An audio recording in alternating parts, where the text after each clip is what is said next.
Hello my dear student. तो फिर से एक बार आपके अपने चैनल शिव क्लासेस में आपका स्वागत है। तो दोस्तों, जैसा कि हमने यूपी पुलिस कांस्टेबल के लिए जो सीरीज स्टार्ट किया हुआ था, तो हमने काफ़ी सारे प्रैक्टिस सेट ऑलरेडी अपलोड कर चुके हैं। तो अगर आपने अभी तक नहीं देखा है तो आप उनको वॉच कर सकते हैं। तो दोस्तों, आज हम यहाँ पे जो प्रैक्टिस सेट आज डिस्कस करेंगे, ये भारतीय राज्य व्यवस्था के होंगे। और दोस्तों, ये इतने इम्पोर्टेंट हैं कि यहाँ से बहुत सारे क्वेश्चन आपको एट इट इज़ आपको एग्ज़ाम में ऐसे ही देखने को मिलेगा। तो स्टार्ट करते हैं, देखते हैं।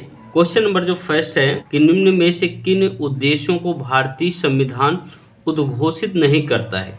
सामाजिक, आर्थिक और राजनीतिक न्याय को, विचार, अभिव्यक्ति, विश्वास, धर्म और उपासना की स्वतंत्रता को, प्रतिष्ठा और अवसर की समता को, और अंतर्राष्ट्रीय शांति और सुरक्षा की अभिवृद्धि के लिए।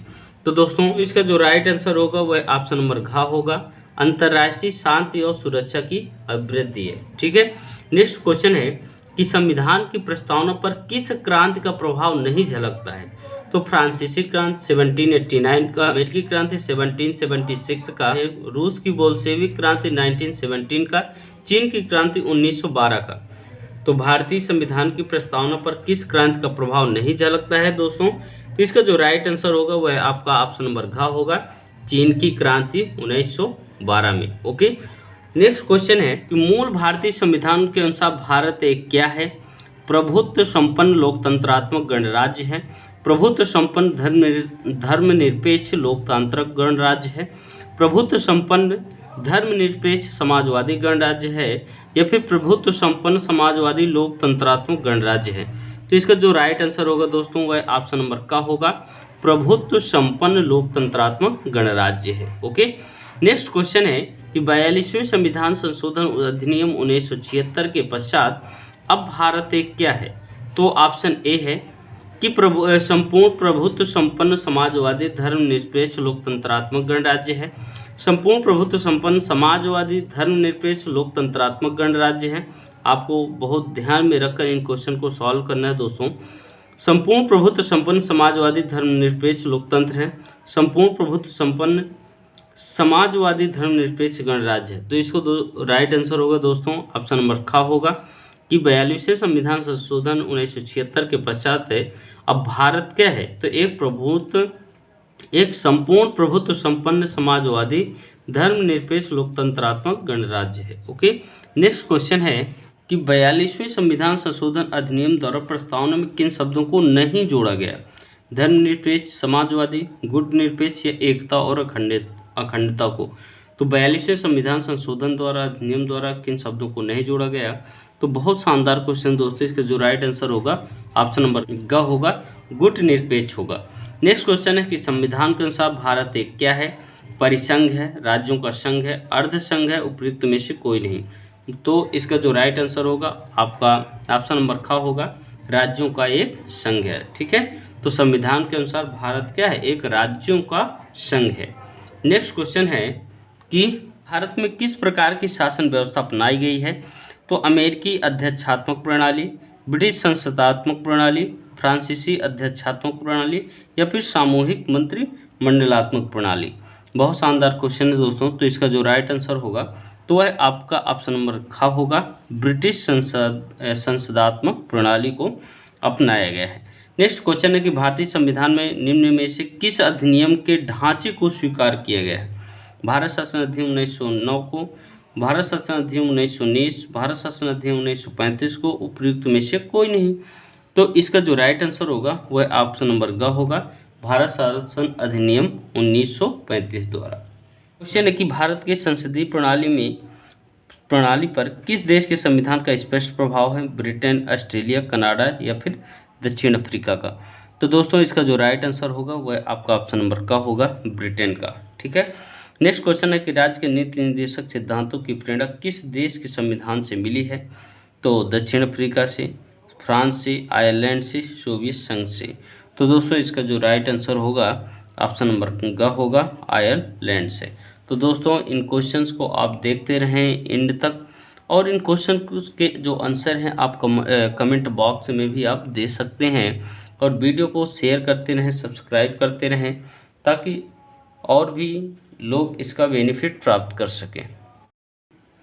क्वेश्चन है कि किस देश के संविधान से भारतीय संविधान की संघीय व्यवस्था प्रभावित नहीं है? संयुक्त राज्य अमेरिका, कनाडा है, ऑस्ट्रेलिया है, दक्षिण अफ्रीका है। तो दोस्तों इसका जो राइट आंसर होगा वह आपका ऑप्शन नंबर घ होगा, दक्षिण अफ्रीका है। नेक्स्ट क्वेश्चन है कि भारतीय संविधान में शामिल समवर्ती सूची किस देश के संविधान की देन है? सोवियत संघ की है, ऑस्ट्रेलिया की है, संयुक्त राज्य अमेरिका की है या फिर कनाडा की है? बहुत शानदार क्वेश्चन है। तो दोस्तों इसका जो राइट आंसर होगा वह आपका ऑप्शन नंबर घ होगा, कनाडा। ओके। नेक्स्ट क्वेश्चन है कि भारतीय संविधान में आपात संबंधी उपबंध है भारत शासन अधिनियम और डैश डैश के संविधान से लिया गया है। ठीक है, तो किससे लिया गया है दोस्तों? दक्षिण अफ्रीका से, जर्मनी के बीमर संविधान से, कनाडा से या फिर सोवियत संघ से? तो इसका जो राइट आंसर होगा वह आपका ऑप्शन नंबर ख होगा, जर्मनी के बीमर संविधान से। ओके।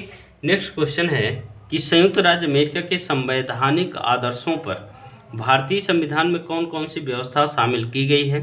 संघीय शासन व्यवस्था है, मौलिक अधिकार है, स्वतंत्र व निष्पक्ष सर्वोच्च न्यायालय और न्यायिक पुनर्विलोकन है, उपर्युक्त सभी? तो दोस्तों इसका जो राइट आंसर होगा वह आपका कौन सा होगा? तो ऑप्शन नंबर घ होगा। ठीक है, उपर्युक्त सभी। ठीक है, तो संयुक्त राज्य अमेरिका के संवैधानिक आदर्शों पर भारतीय संविधान में कौन कौन सी व्यवस्था शामिल है? तो संघीय व्यवस्था, मौलिक अधिकार, स्वतंत्र व निष्पक्ष सर्वोच्च न्यायालय और न्यायिक पुनर्विलोकन सभी कुछ इसमें शामिल है। ओके। कि भारतीय संविधान द्वारा प्रदत्त मौलिक अधिकारों के स्थगन संबंधी कार्यपालिका के अधिकारों को किस देश के संविधान से लिया गया है? आयरलैंड से, जर्मनी के बीमर संविधान से, दक्षिण अफ्रीका से या फिर फ्रांस से? बहुत शानदार क्वेश्चन है। तो दोस्तों इसका जो राइट आंसर होगा वह आपका ऑप्शन नंबर ख होगा। ठीक है, जर्मनी का बीमर संविधान। ओके। नेक्स्ट क्वेश्चन है कि भारतीय संविधान के संशोधन प्रक्रिया किस देश के संविधान से प्रस्तावित है? कनाडा से, इटली से, ऑस्ट्रेलिया से, फिर दक्षिण अफ्रीका से?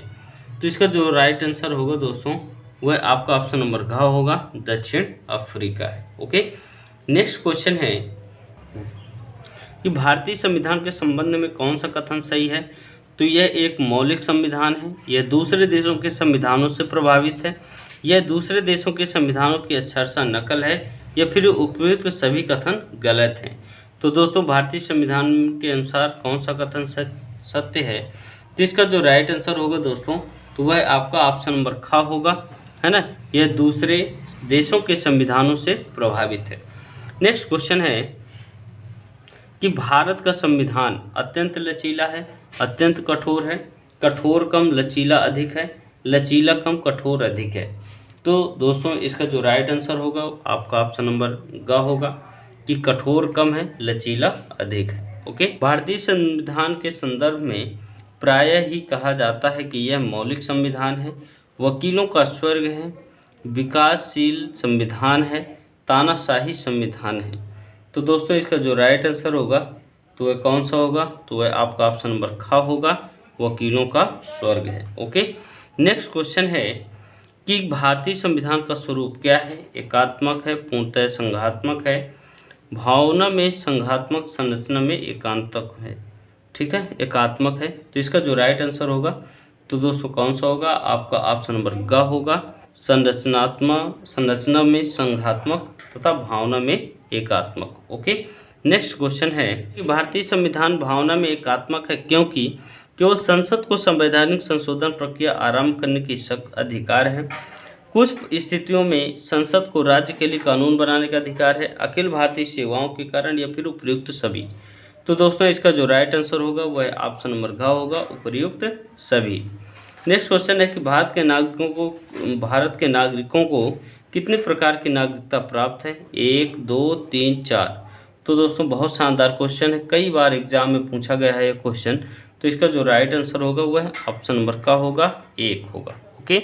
नेक्स्ट क्वेश्चन है कि क्या भारत के नागरिकों के संयुक्त राज्य अमेरिका के नागरिकों की भांति राज्य की नागरिकता प्राप्त है? हाँ, नहीं, केवल कुछ राज्यों में? तो दोस्तों बहुत शानदार क्वेश्चन है, तो इसका जो राइट आंसर होगा ऑप्शन नंबर ख होगा, बिल्कुल नहीं। ठीक है, क्योंकि संयुक्त राज्य अमेरिका में जो नागरिकता की पोजीशन है तो वहाँ नागरिकता एकल नहीं है, वहाँ पे जो नागरिकता है वह एक राज्य की नागरिकता लेना पड़ता है, एक वहाँ पे कंट्री की नागरिकता लेना पड़ता है। जबकि हमारे इंडिया में एक ही नागरिकता लेनी चाहिए और एक ही नागरिकता है कि वह भारत का नागरिक होना चाहिए। ठीक है। नेक्स्ट क्वेश्चन है कि भारत की नागरिकता निम्न में से किस प्रकार से प्राप्त की जा सकती है? जन्मजात से, वंशानुक्रम से, देशीकरण से, किसी क्षेत्र के भारतीय संघ में समाविष्ट से, उपयुक्त सभी। बहुत शानदार क्वेश्चन है दोस्तों। तो इसका जो राइट आंसर होगा ख होगा, अंगा होगा, उपयुक्त सभी। ओके। नेक्स्ट क्वेश्चन है कि संविधान के उपबंधों के अधीन किस प्रकार के किसी भारतीय नागरिक की नागरिकता समाप्त हो सकती है? त्यागने पर, पर्यायवसान पर, वंचित किए जाने पर, उपयुक्त सभी। बहुत शानदार क्वेश्चन है। तो दोस्तों इसका जो राइट आंसर होगा ऑप्शन नंबर घ होगा, उपयुक्त सभी। नेक्स्ट क्वेश्चन है कि निम्न में से किस स्थिति में किसी व्यक्ति को भारतीय नागरिकता से वंचित नहीं किया जा सकता? निर्वाचन के दौरान, आपातकाल के दौरान, युद्ध के दौरान, ये उपयुक्त सभी। तो दोस्तों इसका जो राइट आंसर होगा वह आपका कौन सा होगा? ऑप्शन नंबर घ होगा, उपयुक्त सभी। नेक्स्ट क्वेश्चन है कि भारत के किसी नागरिक द्वारा किसी विदेशी राष्ट्र की नागरिकता देशीकरण द्वारा प्राप्त कर लेने पर क्या उसकी भारतीय नागरिकता समाप्त हो जाएगी? हाँ, नहीं। यदि वह ऐसा सूचित करे, यदि वह उसकी समाप्ति चाहता हो। तो दोस्तों बहुत शानदार क्वेश्चन है। तो इसका जो राइट आंसर होगा वह आपका ऑप्शन नंबर का होगा, हाँ बिल्कुल। ठीक है। नेक्स्ट क्वेश्चन है कि यदि ऐसे सभी व्यक्ति जो या उसके पश्चात भारत में जन्म ग्रहण किया हो उन्हें जन्मजात भारतीय नागरिक समझा जाएगा? तो इसका जो राइट आंसर होगा वह ऑप्शन है 15 अगस्त 1947 को, ऑप्शन खा है 1 जनवरी 1949 को, 26 जनवरी 1950 को, या फिर 15 अगस्त 1950 को। ओके दोस्तों, तो इसका जो राइट आंसर होगा वह आपका ऑप्शन नंबर खा होगा 1 जनवरी 1949 से। ओके। नेक्स्ट क्वेश्चन है कि भारतीय संविधान के अंतर्गत भारत के नागरिकों को वे कौन से अधिकार प्राप्त हैं जो गैर नागरिकों को प्राप्त नहीं है? ऑप्शन ए है कुछ सार्वजनिक पदों की पात्रता, संसद और विधानमंडल के सदस्य होने का अधिकार, लोकसभा और विधानसभा के निर्वाचन के लिए मताधिकार। ऑप्शन नंबर घ है अनुच्छेद 15, 16 एवं 19 द्वारा प्रदत्त मौलिक अधिकार, और ऑप्शन अंगा है उपयुक्त में से। ओके। तो इसका जो राइट आंसर होगा ऑप्शन नंबर अंगा होगा, उपयुक्त सभी। नेक्स्ट क्वेश्चन है कि संविधान द्वारा प्रदत्त नागरिकता के संबंध में संसद ने एक व्यापक नागरिकता अधिनियम कब बनाया है? 1950 को, 1952 को, 1955 को, 1960 को। तो दोस्तों इसका जो राइट आंसर होगा वह आपका कौन सा होगा? तो ऑप्शन नंबर ग होगा। ठीक है, 1955 में। नेक्स्ट क्वेश्चन है कि मूल संविधान में राज्यों को कितने प्रवर्गों में रखा गया है? 1, 2, 3, 4। तो दोस्तों इसका जो राइट आंसर होगा वह आपका ऑप्शन नंबर घ होगा। ठीक है, 4 प्रवर्गों में रखा गया है। मूल संविधान में राज्यों की संख्या कितनी थी? 21 थी, 25 थी, 27, 31 थी। तो इसका जो राइट आंसर होगा दोस्तों तो वह ऑप्शन नंबर ग होगा, 27 थी। ओके। नेक्स्ट क्वेश्चन है कि मूल संविधान में राज्यों के 4 अलग अलग प्रवर्गों को समाप्त करने के लिए किसकी अध्यक्षता में राज्य पुनर्गठन आयोग का गठन किया गया है? राज्य पुनर्गठन आयोग का गठन किया गया है। फजल अली, के.एम. पणकर, H.N. कुंजरू और या पी. श्री राम लुलू। ठीक है, तो इसका दोस्तों राइट आंसर जो होगा वह ऑप्शन नंबर का होगा, फजल अली है। ओके। नेक्स्ट क्वेश्चन है कि राज्य पुनर्गठन अधिनियम कब पारित किया गया? 1950, 1952, 1956, 1959। तो दोस्तों इसका जो राइट आंसर होगा वह आपका कौन सा होगा दोस्तों? तो ऑप्शन नंबर ग होगा, 1956। ओके। नेक्स्ट क्वेश्चन है कि राज्य पुनर्गठन 1956 के पश्चात राज्य और संघ शासित क्षेत्रों की संख्या क्रमशः हो गई थी 16-3, 15-6, 14-5, 14-7। बहुत शानदार क्वेश्चन है दोस्तों। इसका जो राइट आंसर होगा वह आपका ऑप्शन नंबर ग होगा, 14 और 5। नेक्स्ट क्वेश्चन है कि भारत किस प्रकार अन्य राज्य क्षेत्र अर्जित कर भारतीय संघ में सम्मिलित कर सकता है? विधिक न्यायगम द्वारा, संधि द्वारा, अभ्यर्पण द्वारा, विजय द्वारा, उपयुक्त सभी। तो इसका जो राइट आंसर होगा वह कौन सा होगा? अंगा होगा। ओके। क्वेश्चन है कि भारत ने कराईकल, माहे, यनाम सहित पांडिचेरी की फ्रांसीसी बस्ती को फ्रांसीसी सरकार ने किस वर्ष भारत को अर्पित किया? तो 1952 में किया दोस्तों, 1954 में किया, 1955 में किया, 1958 में किया। तो इसका जो राइट आंसर होगा वह आपका कौन सा होगा? ऑप्शन नंबर ख होगा। ठीक है, 1954 द्वारा। ओके, नेक्स्ट क्वेश्चन है कि पुदुचेरी जो पूर्ववर्ती नेम था पांडिचेरी को किस वर्ष भारतीय संघ में सम्मिलित किया गया? 1956 को, 1959 को, 1962 को, 1963 को। तो इसका जो राइट आंसर होगा दोस्तों तो वह आपका ऑप्शन नंबर ग होगा 1962 को। ओके, नेक्स्ट क्वेश्चन है किस वर्ष गोवा सहित अन्य पुर्तगाली बस्तियों को भारतीय संघ का राज्य क्षेत्र बनाया गया? 1960 को, 1962 को, 1963 को, 1965 को। तो दोस्तों इसका जो राइट आंसर होगा वह आपका ऑप्शन नंबर ख होगा 1962 को। ओके, नेक्स्ट क्वेश्चन है कि भारतीय संविधान लागू होने के पश्चात निम्न में से कौन भारतीय संघ का आरक्षित राज्य था? तो दादर व नगर हवेली, लक्षद्वीप समूह, अंडमान निकोबार द्वीप समूह या फिर सिक्किम था। तो इसका जो राइट आंसर होगा वह आपका ऑप्शन नंबर कौन सा होगा दोस्तों? तो आप घ होगा सिक्किम। ओके, नेक्स्ट क्वेश्चन है कि किस वर्ष सिक्किम को भारतीय संघ में सहयुक्त राज्य के रूप में शामिल किया गया? 1971, 1972 को, 1974 को, 1975 को। तो इसका जो राइट आंसर होगा ऑप्शन नंबर घ होगा 1975 को। ओके, नेक्स्ट क्वेश्चन है कि किस राज्य से कोई क्षेत्र किसी राज्य से कोई क्षेत्र पृथक करे या दो से अधिक राज्यों या राज्यों को मिलाकर या किसी राज्य क्षेत्र को किसी राज्य के साथ मिलाकर नए राज्य का निर्माण कौन कर सकता? बहुत शानदार क्वेश्चन है दोस्तों, कई बार एग्जाम में पूछा गया है पीसीएस लेवल पर। तो किसी राज्य से कोई क्षेत्र पृथक कर या दो से अधिक राज्यों या राज्यों को मिलाकर या किसी राज्य क्षेत्र को किसी राज्य के साथ मिलाकर नए राज्य का निर्माण कौन कर सकता है? राष्ट्रपति कर सकता है, संसद कर सकती है, क्षेत्रीय परिषद कर सकती है या संबंधित राज्य कर सकता है। तो दोस्तों इसका जो राइट आंसर होगा वह है ऑप्शन नंबर ख, संसद कर सकती है। ठीक है, तो संसद किसी राज्य को पृथक कर सकता है या दो से अधिक राज्यों को मिला सकता है। तो यह काम केवल संसद में हो सकता है। ओके, तो दोस्तों यह यूपी पुलिस कांस्टेबल या जितने भी वनडे एग्जाम्स हैं या फिर स्टेट किसी भी स्टेट के पीसीएस एग्जाम हो सभी के लिए दोस्तों बहुत ही इंपॉर्टेंट क्वेश्चंस हैं। और हम नेक्स्ट क्वेश्चन में जो दोस्तों डिस्कस करेंगे तो उसमें हम साइंस के क्वेश्चन लेकर आएंगे जो आपके एग्ज़ाम के लिए बहुत ही इंपॉर्टेंट होंगे दोस्तों। तो दोस्तों इसी के साथ मिलते हैं नेक्स्ट क्लास में। थैंक यू, जय हिंद।